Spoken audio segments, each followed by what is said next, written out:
Ladies and gentlemen, what J, Miss Sway again. How's dinner so far? You doing okay?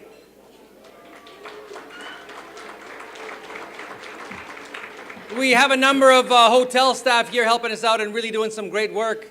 Let's applaud one more time for them and thank them for feeding us and taking care of us. Come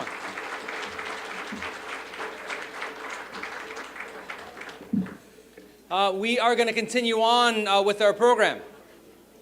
Brings us up to our keynote speaker this evening. How many people here are huge fans of Ovide Mercredi? Come on, let's hear you.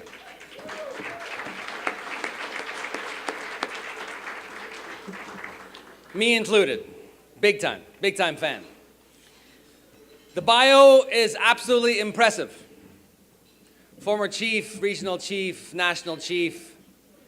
The only thing missing on that bio is the chief of the universe. But we're working on it. We'll see what happens. We're under negotiations and MOUs with galaxies. We're working on it. He's a former spokesperson for treaties, the treaties 1 through 11. And he's currently on his way into the entrepreneurship world. Brings me to a story. As a young man, I traveled around here and there. I used to do a lot of kind of committee work with Nishnawbe-Aski Nation, youth stuff. Traveled to Sandy Lake a couple times. And I used to go through Sioux Lookout. I was traveling out of Sioux Lookout, taking the small little plane down from Sioux Lookout to Thunder Bay. And I'm tall, blame it on my parents. And I'm walking through the plane like this. And it was a very small plane. And there were 2 pilots and 2 passengers on that plane. So I'm walking through the plane and Hi, it's towards just the front of the NADF. plane, We're ready I can to see connect these for feet. our business sports. Well, not feet, shoes. Okay, thank you. And I look up, and I know who people are, and I know who kind of the big shots are, and I still do. And it was the national chief, Ovide Mercredi. And we were face to face, 1 foot away from each other. And I'm thinking, what am I going to say to the national chief? What am I going to say to, in my opinion, one of the greatest national chiefs we've had? Very, very impressive. And I got stuck. I didn't know what to say. The thing that came out of my mouth was so embarrassing. But I looked up 1 foot away from his face and I said this: Indians in the back.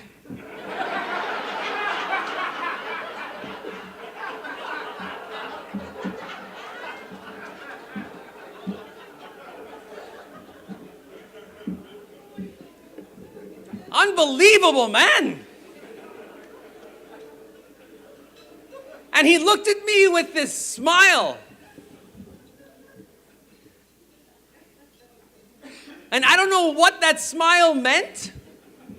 Whether he was proud or whether he knew that I was destined for great things, or I was just a damn fool. But I recall that day so vividly. And when I meet Ovide again and again across the country and get to introduce him, I like telling that story about one thing that I really, really appreciate about Ovide is like a very gentle uncle. And I love listening to Ovide because Ovide is sharp, and Ovide is honest, and Ovide tells it like it is. And the only agenda that Ovide has is Ovide wants us to prosper. That's his agenda. And when you have that agenda and you're able to tell the truth and speak the truth, great things are going to happen. It's as a result of a great person. So let's give it up for a keynote speaker, Ovide Mercredi.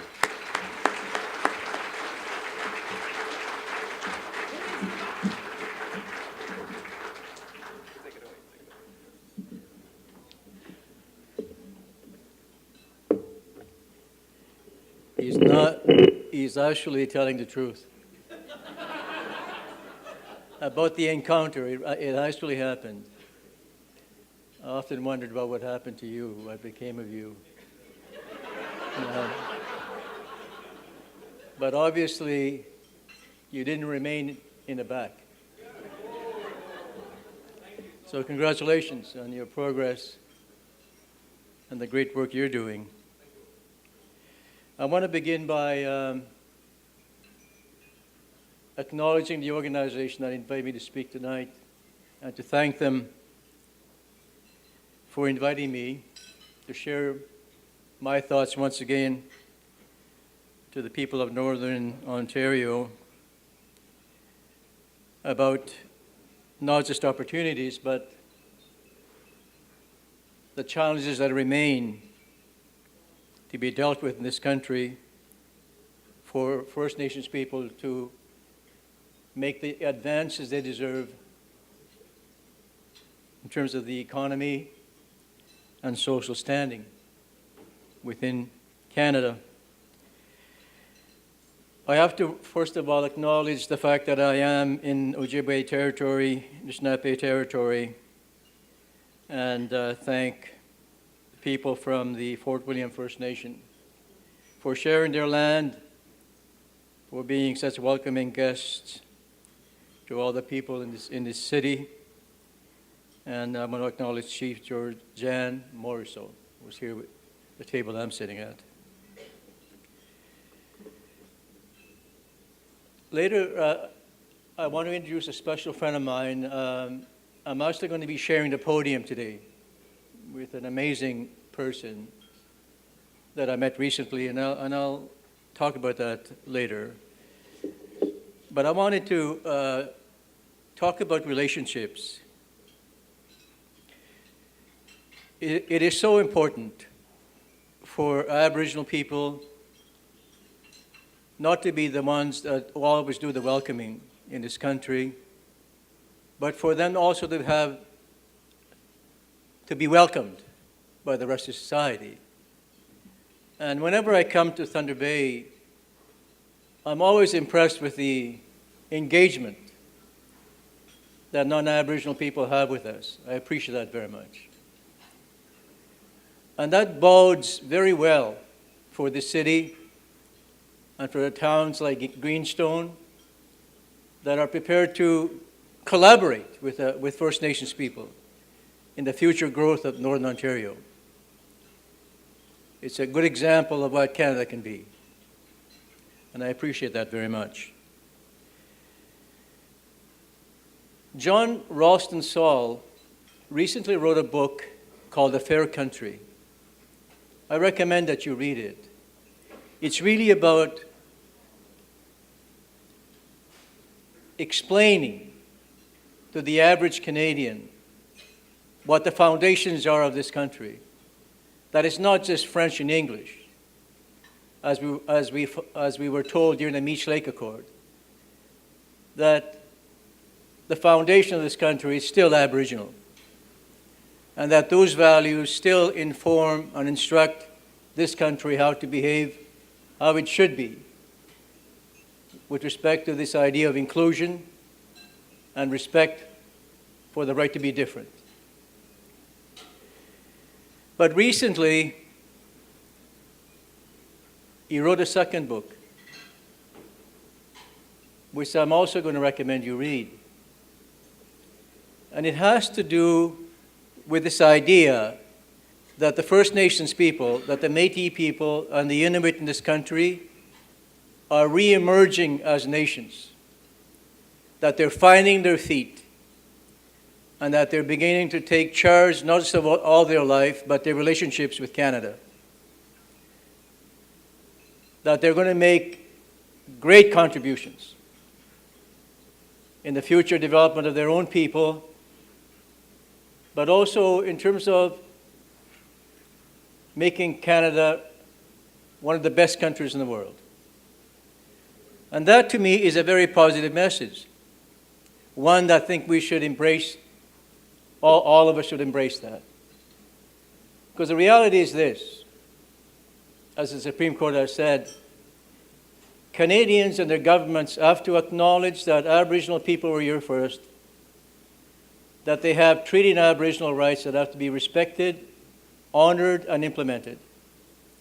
And that these rights that they have not only have to be respected by the governments, but have to be acknowledged and implemented by the business community, and by industry.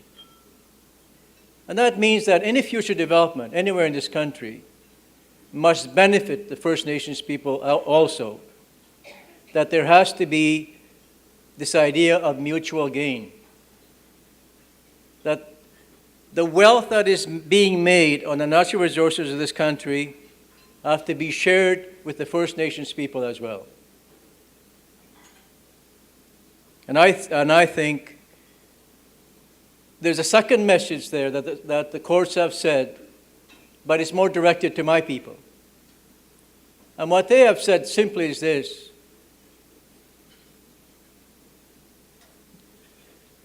and I'm paraphrasing, this is no longer just an Aboriginal country. There's millions and millions and millions of non-Aboriginal people in this country now. And there is no evidence of them going away. So they're going to be part of this country. So in a way, it's a subtle way of saying to the Aboriginal community, people like myself, it's time to get along with them too, right? And that's why I began my talk with this idea that Aboriginal people don't always have to be the ones that do the welcoming.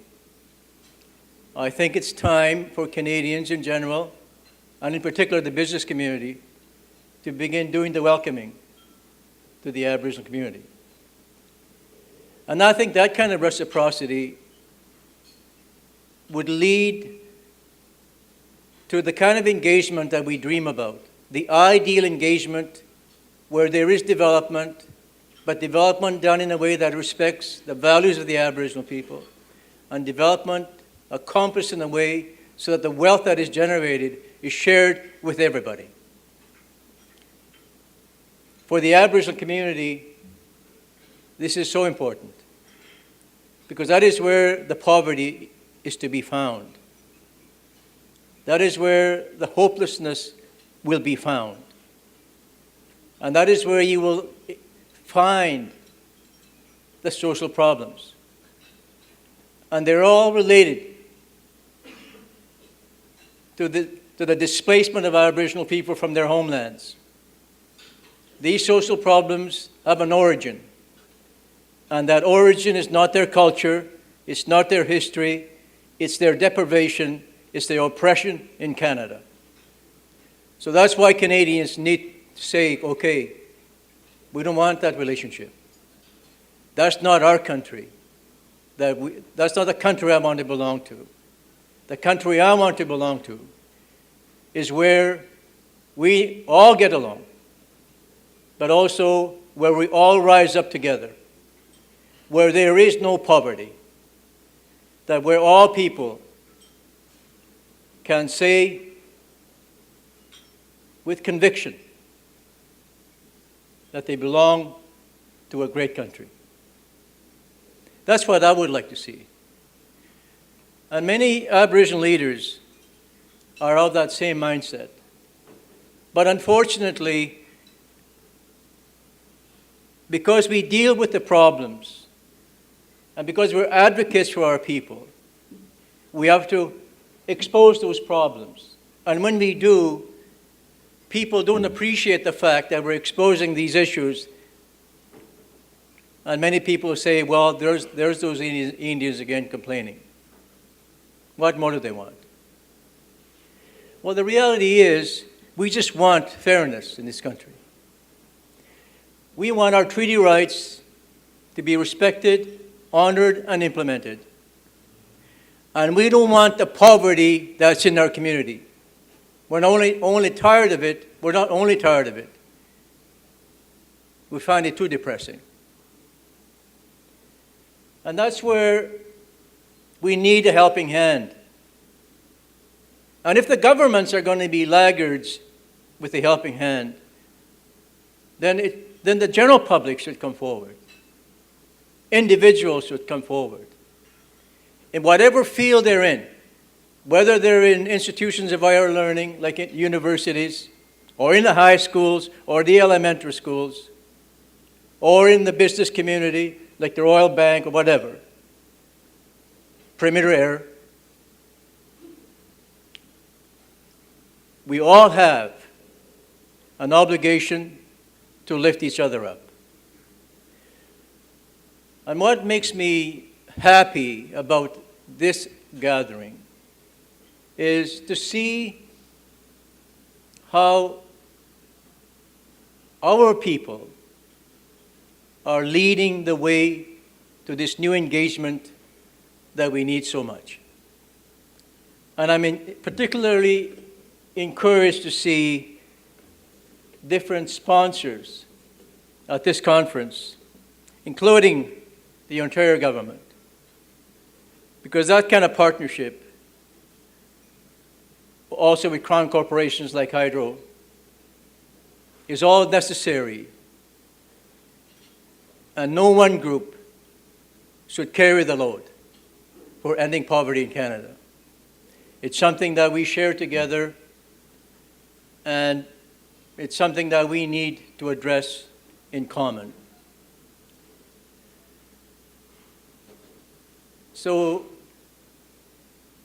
let me get a little political for a while, because that part was not political at all. That was just factual. The fact of the matter is that our democracy is lacking. Like, our democracy is imperfect. And it's not just Aboriginal people that feel a sense of alienation from governments. Many Canadians feel the same. And it has to do with the idea that a few people have the power to make decisions for us. And that when they get elected, they believe they have the power to ignore us. And that kind of democracy doesn't belong here. Like, even when it comes to legislation and laws that are made, for example, for the mining industry, the community should be involved, not just in wishing what the law should say, but in shaping the law. That kind of decision should not be left to a handful of people, whether they're in the Ontario legislature or in Parliament, a handful of people that are vulnerable to special interests. And special interests, you know what that means. Because sometimes people say maybe the mining companies or business might have too much influence on government. And that may be the case. But we need to balance it. And the only way you can balance the voice of the people is to allow the people's voice to be heard. Not just during election time, but between elections, to have a direct role in governing this country. So a good place to start, I think, would be for Canada to say to Aboriginal people, we recognize your sovereignty. We recognize your right to govern yourselves. We recognize that you need more land base, more resources to create wealth, and we're prepared to give you more land base and more resources to create that wealth. We recognize that you are part of this country, that you are one of the founders of this country. And by recognizing that, we believe that the way forward is to give you that recognition and the capacity to make decisions, important decisions, about the future development of your territories. That's what I'd like to see. I would like to see a leader from Ontario or Manitoba make that courageous step so that the rest of us can follow that lead and support that decision and make it possible for Aboriginal people not just to be the recipients of the development, but also the leaders and the directors of development in their territories. Because the reality is, if you're not part of the action, if you're just a recipient of other people's decisions, you're likely to oppose it for that reason only. But you have the power to decide the future of your region, and you exercise that power with respect to that future of that region, you're more likely to be supported because it's also your decision. So you can't just say, well, there they go again, making decisions without us, right? But if Aboriginal people have the decision-making power, they will use it in a wise way. They're not going to oppose development just because they don't want development. But what they will do, though, is insist that the development does a number of things. One is that the environment is protected, that their lands and their waters are not destroyed. Secondly, they will insist that whatever wealth is generated, that wealth is shared with them, that a lot of that wealth should remain in their community so they can develop their people, so they can build their own schools, their own water and sewer. They can create their own research to bring in different energy into their community, so they're not reliant on diesel power only. And with wealth, if they had the wealth, as they should, then they could get involved directly in financing these projects themselves without relying on handouts from the federal government or the provinces, or without dreaming for that businessman that's going to come with a fistful of dollars to help them create the wealth that they need. If we had the wealth that the provinces have, the wealth that the federal government has, that comes from the natural resources of this country, we would not wait to fix that bridge that Chief Jordan Morrison needs fixed to make sure that our people gets passage to our community. We would do it.